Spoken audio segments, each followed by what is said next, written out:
Let's see. I remember the last time I was here, I kind of. Oh, should we keep doing questions? I don't want to be able to stand there. Yeah. What's your question, young lady? Well, hello. First off, I want to thank you for my shirt. It made an awesome Christmas gift. Oh, thanks. And as Saul was mentioning, it's so easy to drag my boyfriend. And with that, hey, you should buy the shirt while he's still signing it. Oh yeah, he brought you. I've brought so many people into this show, and especially much like Saul said, when the show started, I was only 13 or 14, and now I'm 17. So especially with Claudia's whole arc and like finding her own, and like just being, I guess I've become so emotionally like invested in all of these characters, and I cut my hair like Claudia for prom. I don't know how much more dedicated. Well, you know, the thing about all the characters is they're great archetypes for, you know, good behavior. You know, I mean, it shows that they're all flawed because we're human, but they're all such decent humans, you know? Claudia is a great role model for a young gal like you. Pete is that's why I'm so proud of the character. He's a great role model for I was going to say a young man, but wherever, a man my age. You know, to not be judgmental, to still like recognize that you can be a man and be emotional and be a man and accept another man for being gay or being a woman for being whoever they are.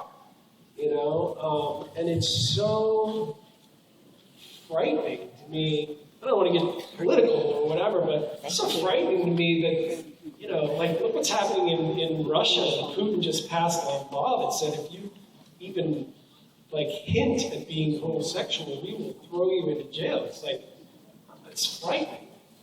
So, I mean, that's one of the things about Warehouse 13 is that I'm going to miss. And I think it was such a great beacon of, you know, how to, you know, sit your kid down in front of the show and go, hey, man, model some of these people. You know, not necessarily Kim Kardashian or Snooki or these people that are just like, I mean, the role models for kids today, it's tough. So, anyway, I'm done talking about that. I'll stop now. My actual question, besides what is Lena's last name, that's just something that's thinking at my mind. We don't know Lena's last name. We don't know much about Lena. That's not my question. I'm sorry. Lefkowitz, I think. What has been your favorite either fan encounter, Twitter message, or just I can tell you right away. I was in Denver, Colorado. This young kid came up to me. He was, you're from Denver? Oh, there you go. And there you go. And this young kid, 22, 23, came up, and he was a former Marine who had been in Afghanistan, 2 tours of Afghanistan, and 1 tour of Iraq by that time. And his legs were mangled. I mean, he was still standing, but he was like, yeah, man, I spent almost 3 years in the hospital. I stepped on a remote-controlled IED, and he had 2 Purple Hearts. He'd got blown up twice, right? This young kid, smart kid, great kid, and I just said, hey, man, you know, and he goes, man, you know, Pete and your show, he kept me alive in the hospital. The next day, he showed up and he goes, hey man, I've got something for you. And he gave me his Purple Heart. And I just was like, dude, I can't take your Purple Heart. And he goes, I got 2 of them.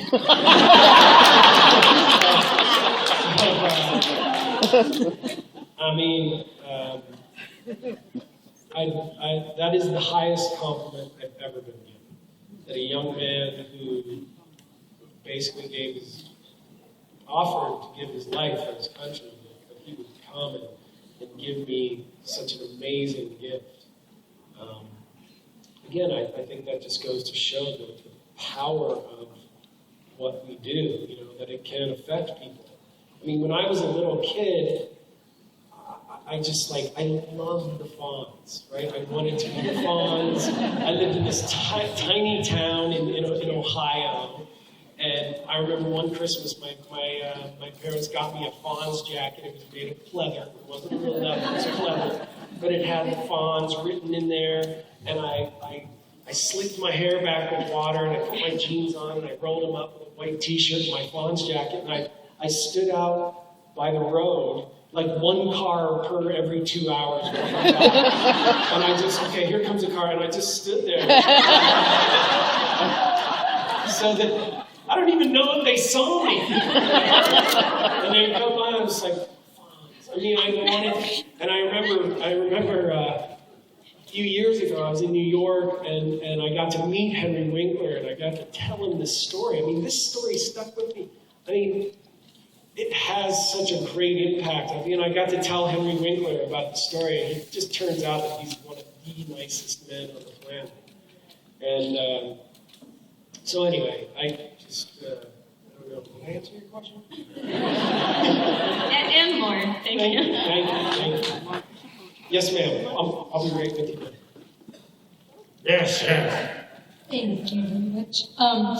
I had a question. I know you've been to little conventions like this, like Shore Leave, and I know you've also been, because I've seen you, at the big zoo-type conventions like Dragon Con and such as that. What kind of differences do you like about the two different types of conventions when you go to each kind? Okay. It does make sense. It does make sense. Like San Diego Comic-Con. I mean, to me, I like the fan-run cons because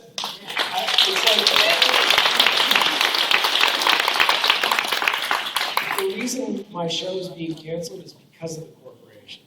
I mean, the corporation, some guy in an office on the 18th floor said, "Hey, these numbers aren't adding up." And then, somebody from Sci-Fi said, "Yeah, but this show has such loyal fans and great fans." And he goes, these numbers aren't adding up. So to be able to step out of the corporate situation, I mean, San Diego Comic-Con is good for what it is, but I love these. I mean, I was just telling Gary Hassan, my promoter, the guy who books me, I love coming and talking to people. I love meeting people.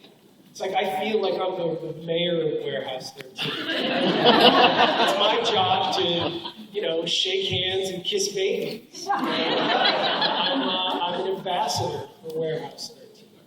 And it's you people that have given me, 5 years ago, I was that guy who looked exactly like David Boreanaz. I was actually going to write a book called Living in the Shadow of Boreanaz. I mean, everywhere I go, it's like, "Hey, man, is Buffy hot?" Not that person. But I tell you, Dragon Con for me is it's another fan-run experience. Even though it's a huge zoo, it is. I mean, I tell people that are like, "Oh, I really want to go to San Diego Comic-Con because I want to go to a con." I'm like, don't go there. Go to Atlanta and go to Dragon. That is a convention. I mean, this is a great convention. It's much, much smaller. I love the intimacy of this convention. The fact that we're all sitting just in that hallway right there. And 2 years ago, when I was here, I just had such a great time. And that's why I worked really hard on getting Gene Roddenberry on the show. And I'm going to try and do it again. I mean, we only have 2 more episodes left, but I'm going to try and sneak another bunny on the show. Well, because you guys are good to me. The reason I have a career, the reason I can send my kids to a proper school is because of you. I mean, and I just feel like, I don't understand the concept of I don't know if it's because of the way I was brought up or where I'm from or whatever, but it's like, hey man, you could be good to people people would be good to you. There's no reason to be any other way. And especially in this business, like, I'm assuming that if whatever project I go off to next, people go, you know what, that guy's all right. I met him. He's okay. He's a good guy. We should support him. And that's what people deserve. Anyway, I don't mean to be too heavy. It's been a heavy experience this last few weeks. The last few months, man, has been really heavy. Because they tore down the umbilicus. And I ran in, I'm like, they tore down the umbilicus. They tore down the umbilicus. Everybody's like, yeah? I'm like, the umbilicus. Don't you get it? I mean, I'm attached to, this was the first time in my life that I had been given this fantastic opportunity. Like, someone decided to entrust me with television show. And they surrounded me with this great cast. So for me, it's a little, I feel like it's a little more personal. So, when the umbilicus went, it felt like a friend. Like, one by one, my friends are going away. And, it'll be hard to see Artie's on the screen. This is where I spent the last 5 years of my life with some people that are my closest friends. And so anyway, I didn't answer that question either. Yes, ma'am. Oh, is it me or her? It's me. Oh, yay. So my very good friend introduced me to Warehouse 13. She can't be here, which is why I'm staring at my iPhone, because I said, do you have a question that you want to ask? I'm in front of the panel. I'm in the line. So I'd like to know what Eddie McClintock... What? I'm Irish, so take it easy. It gets cold. I'm a grower, not a shower.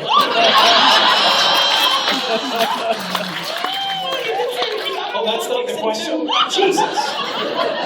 Never mind. These are not the droids you're looking for.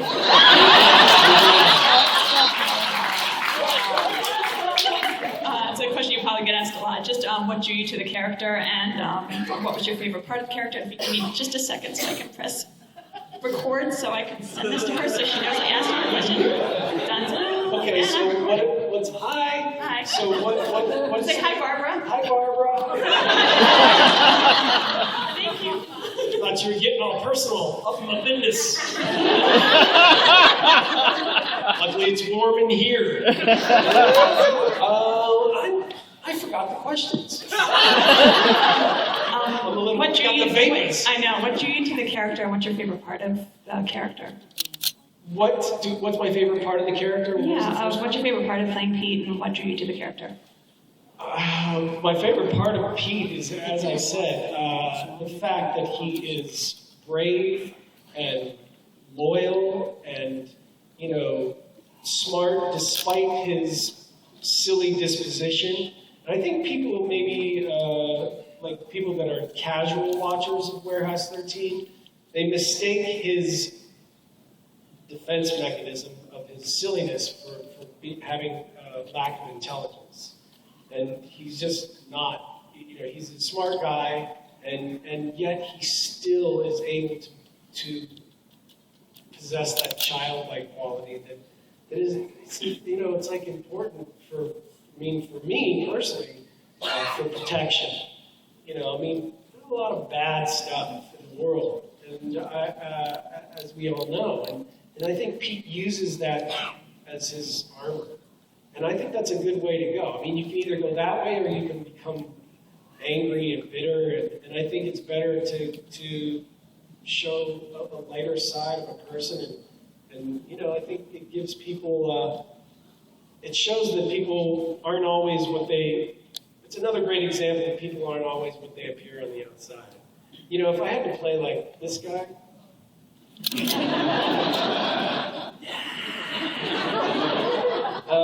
and then the Who song plays, right? Tag him and back him. That would be incredibly boring and one-dimensional, and I get to do everything. Like I get to be a brother, and I get to be a friend, and I get to be like, Artie is like my surrogate father on the show, and I get to be a lot of great things. And again, it's all about relationships on that show, and it's a great example of how to live your life. To be honest and but still be flawed. So. Thank you. And can you say hi to Barbara once again? Just because I forgot to How about record.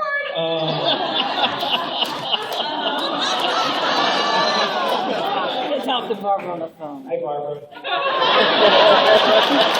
She's gonna come out.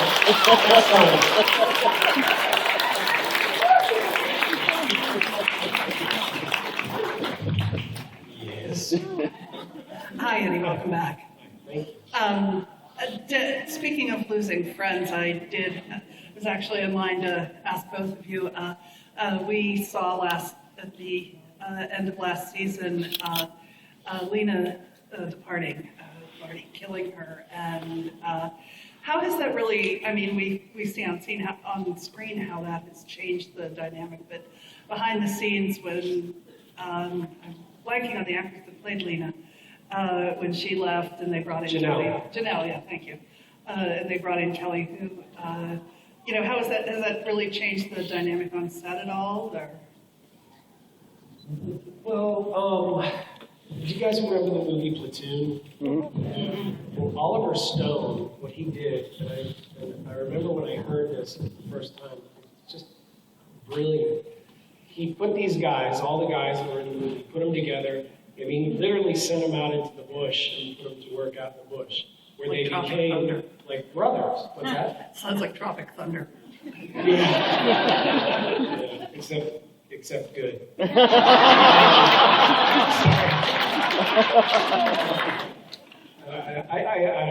had my issues with Tropic Thunder, but and for me, Platoon is one of my all-time favorites. I had an uncle who was my hero growing up. He flew gunships, and he got shot down a couple times, which is why I get to the VFW, and I really support the troops because I guess that's kind of where it comes from. But I was also born on Memorial Day, which is weird. I just realized that this year. I'm like, maybe that's why I'm that way. But anyway, what Oliver Stone did was he got these guys to really love each other because they needed each other out there, right? And then as they started shooting, as each character in the movie was killed or got rotated out, they were gone. These guys never saw him again. So there was this real feeling of loss, which I thought was just such a great thing.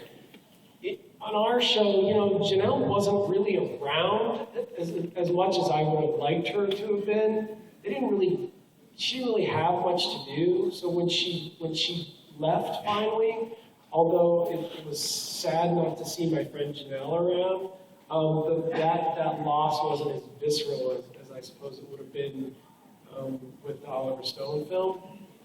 But hey, on the upside, Janelle and CCH Pounder and Jamie Murray are all going to be at Dragon Con. You guys are no one? Yeah! You go to Dragon Con? So come see the girls. It's going to be me and all the chicks. Oh, I have to do that. Thanks. That's good. Yes, sir. Is there any role that you would like to play in the future that you don't think you're getting sufficient consideration for because of past work that you've done? We hear all these stories about folks in the past who got trapped in a role. Tom Baker. An African-American porn actor. Yeah, baby, yeah. All right.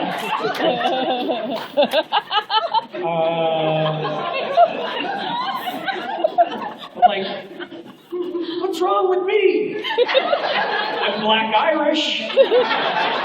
Doesn't translate to porn.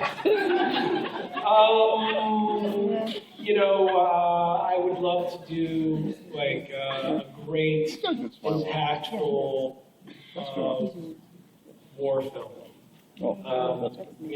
When I saw like Born on the 4th of July or Platoon or Saving Private Ryan or D-Day, to be able to show how incredibly heroic men and women can be in certain situations. I just read this book by Jake Tapper called The Outpost, which this young kid he's the only living recipient of the Congressional Medal. And the circumstances under which he won his Congressional Medal they should be told in film. I'm sure it will be, but I'd like to be able to do that. We'll see. Now that Warehouse is over, I think I'm going to do a couple of movies with Kevin Sorbo. It's really fun sci-fi. Will it be Sharknado? It won't be quite that good. I mean, wow, Sharknado. And of course, I have it, and everybody's like, it's like, you like Sharknado that much? I'm like, no, it's not because of Sharknado. Hopefully I'll be able to come back and still do some fun sci-fi stuff. Andy, we want to thank, I'm the voice in the wilderness over here. Hello. We want to thank you for being with us here today. It has been such a pleasure to have you back. Thank you. And we look forward to talking to you again tomorrow. Thank you. You guys are Everybody's good.